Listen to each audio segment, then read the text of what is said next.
నాకు తోడుగా ఉండాలి. అమ్మకు తోడుగా ఉంటావా ఉండవా? నీ చదువు నీదే, నీ యొక్క పనులు నీవే, నీ యొక్క ఉద్యోగం నీదే, నువ్వు పెళ్లి చేసుకోవడం నీ సంసారం అది వేరే చేస్తావా? మీ అమ్మా నాన్నల్ని కూడా చూస్తావా? మొహమాటంగా చూస్తావా? నిజంగా చూస్తావా?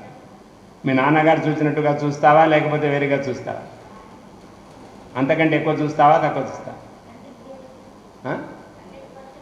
100% ఎక్కువ చూస్తా అని 100 అంటావా? 100% అంటావా? అనంత మదతు అనంత ప్రతిశతం పశ్యతి ఉత్తమ పుత్ర జాత జ్యేష్ఠపుత్రోపి తథైవ ఉత్తమ అతీవ సంతోష.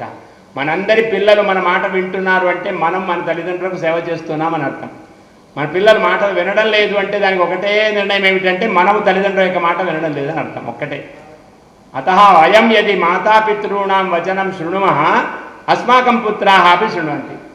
చాలామందిని అడుగుతారు, వాళ్ళందరికీ ఒకటే సూత్రం ఏమిటంటే మీరు మీ తల్లిదండ్రులను గౌరవించలేదు, మీరు తల్లిదండ్రులను గౌరవిస్తున్నట్టు మీ పిల్లలకు చూపించలేదు.